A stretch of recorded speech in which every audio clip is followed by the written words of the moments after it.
Viola Desmond was very much a woman that was ahead of her time, and not just as an African Nova Scotian woman, but as just a female in a society that, as we know, it was a male-dominated society at that time. And she was somebody who had a business sense, somebody who saw past where she had come from and where she was born, and really wanted to make an impact and within the business world. You know, her parents were both involved in the community, both involved in things like the Criterion Club and other social clubs that were happening in the black community. And it was just a matter of, you know, wanting to do more and wanting to have more happen that really elevated her within the community. She was very charismatic. Her customers referred to her as very optimistic, positive, friendly, supportive. They said going to her beauty parlor on a Saturday was the event of the week. So she had created a very special spot in her business in Halifax. But she had big plans. She had been discriminated against in terms of getting her training as a beautician. She was not allowed to train in Halifax because she was black. So she went to Montreal, to New York, and finally to Atlantic City, where she trained under some of the most famous black beauticians of the day. Of course, having gone to New York and studied at a school that was started by Madam C.J. Walker, who was the first black female millionaire in the United States, and somebody who was a very successful businesswoman, I mean, there was a model right there for her to look at and say, wow, she did it there, why can't I do it back in Nova Scotia? And then to come back and do that. So, I mean, she was extremely progressive. But then she was traveling across the Maritimes, setting up franchises, training women. She set up a school for black women to train in Halifax so they didn't have to go away like she had. But she was training them all across the Maritimes and setting up her own line of beauty products to sell as well. The girls were there. I have a copy of the whole program, a presentation. The mayor was there of Halifax. Aldermen were there, and it was a wonderful affair.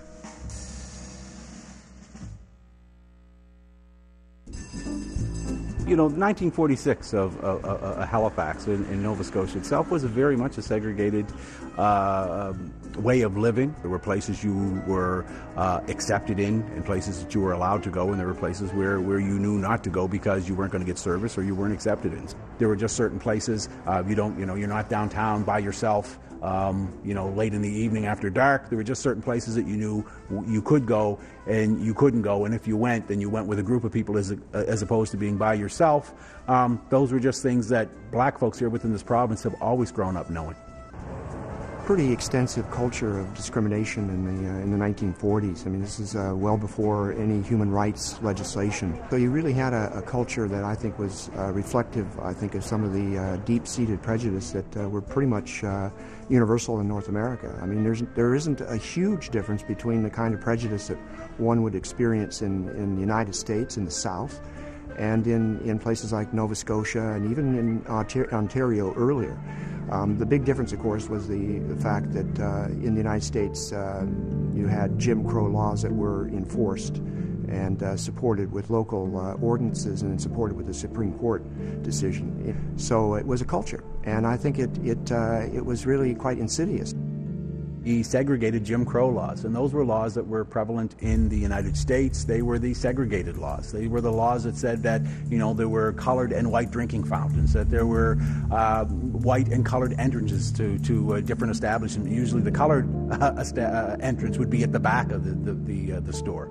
They were the laws that said that if you and I as a black and a white person went into a store, that I had to stand back and wait until you were served, until I was going to be served. And if another white person came in between time, I still had to stand back until they were served. It was a law that said that Rosa Parks had to give up her seat on the bus if a white person got on and wanted to. Those Jim Crow unjust laws we had here in this province. Although we didn't have the same rigid color bars that they did in the United States, Canada had a long history of slavery. Canada had a long history of employers hiring based on race, of residences. The neighborhoods were segregated in many cases by race, with homeowners only agreeing to sell to people of a certain race and not another.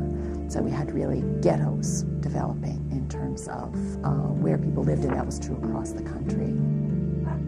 The black community were always put on what was expected to be the worst land and furthest away from the towns. You know, as you would move out further from Halifax, there's no question that the segregation and some of the outward manifestations of it would have been a lot more profound and a lot more in your face than they would be, you know, if you were in the major city of the province. And that was the existence that we still carved out a legacy and still carved out a history, and you know, and are still here today in spite of those things. But there's no question, depending on where you went, depended on how you were going to be met, how you were going to be dealt with, and the things that were going to be happening. Across the board, you had you know, segregation in terms of local athletic facilities, swimming pools, hotels, and certainly accommodation was very much based on racial discrimination. So I think it was a pretty widespread culture of segregation and discrimination, varying from place to place. The color bar in restaurants and theaters was changing. In Canada, the rules were not fixed. They changed over time, and they changed at the whim, really, of the different communities and the different employers and theater managers as they decided fit. One or two people even joked they'd be better off in the Deep South, where at least they knew what the rules were. If we look at 1946 and the things that were going on, you know, we're still talking about a time when there's lynchings in the U.S., when there are, you know, a whole lot of other things that are happening there to oppress and keep down black folks. And for the most part, we, you know, are a mirror or a microcosm of what's happening in the U.S. at that time. And so, you know, there were the things that do happen down there do affect the black folks that are happening here, that are here within this province. I think most Canadians don't know that the Ku Klux Klan was very active in Canada. They marched in gowns, long white gowns with those big funny conical head hats, and they had maple leaves on their KKK gowns. And they marched down the main streets of Ontario cities, Saskatchewan cities. They burned crosses on the lawns of black couples. They were active in Canada, and they called themselves the Ku Klux Klan of Canada, with a K for Canada, KKKK. There's a feeling that, you know, as a Canadian, not as a black Canadian, but as a Canadian, that we came to this country to be equal with everyone else, that we came because we were fighting on the side of the British, those that would have came as loyalists, and even after the War of 1812, but we came because of the fact that we stood up for and said that yes, we would be on the side of the British in both of the wars that were happening. And we came here with, unfortunately, living out broken promises. You know, came as enslaved people, came as free people, came as laborers, came as skilled people as well. And in spite of the broken promises, have carved out our place and our legacy within Canadian society and Nova Scotian society. Can I give it a shot? Beauty is in the eye of the beholder. Beauty schools, beauty salons were one of the ways that black women could make their economic fortunes in Canada and the U.S. at the time. One, because white beauty salon owners didn't care to learn about the special techniques and products and needs of women with black women with different kinds of hair and skin. And so Viola jumped into that crevice. Given the fact that there would have been no FedEx, UPS, any of those things to make sure that your product got around the province, obviously it meant that you had to use your own ingenuity to make sure that your product got out there. And so, again, being a progressive woman, she was somebody who drove as well. And she made sure that, you know, if she wanted to get her product out there, then she was going to have to use the personal touch and take it around. Obviously, she was a glutton for work.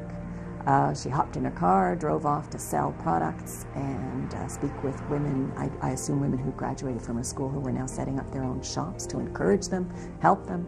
And that's when the car broke down while she was in Glasgow.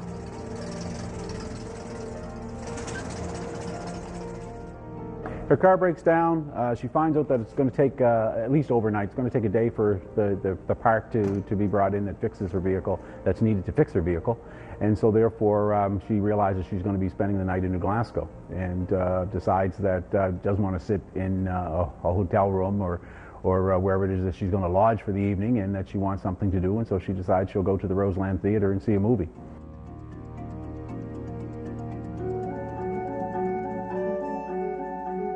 Well, the Roseland Theatre was built in 1917, and it was what I would call the Times Square of Pitt County. And in 1946, it was racially segregated. The theater itself was refurbished in 1929 in order to make it appropriate for sound. And the local patrons in New Glasgow, white patrons, really insisted that they wanted a separate seating arrangement. And it was because of that particular pressure that was put on the owner at that time that the theater created the policy and enforced it with respect to blacks in New Glasgow. Viola Desmond's husband knew that the theater discriminated because he grew up in New Glasgow and he was aware that it was a problem there, but he hadn't told Viola that. Her car broke down. She didn't know she was going to be going to the theater. She didn't have a chance to check, so she didn't know ahead of time. She goes into the theater and she asks for a ticket, and she asks for one down, please. And she's given a ticket for upstairs because blacks were not sold tickets for downstairs. She was given a balcony ticket and change, and she went and sat on the main floor because that's what she'd asked for. And then the ticket seller came by and said to her, no, you can't sit here. Your ticket is for the balcony. So she said there must be some mistake. She went back to the ticket wicket and she said, I want a main floor seat. And the white ticket seller said, we're not permitted to sell those tickets to you people. And that's the first time that Viola Desmond realized that there was a racially segregated seating policy. And apparently she made a spontaneous decision to go down and sit on the main floor. I think often people who create social change do make decisions spontaneously. But it's not accidental either.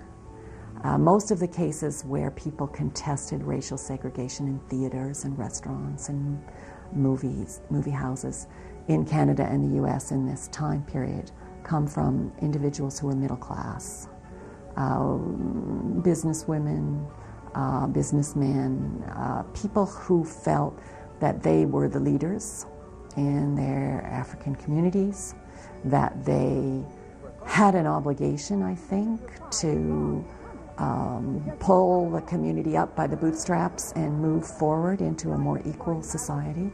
And I think she felt she had a right to sit on the main floor, and that's the decision she took. I think it must have dawned on her that this was a challenge that she was going to mount against something she felt, I think for the moment, in the moment, a very profound injustice.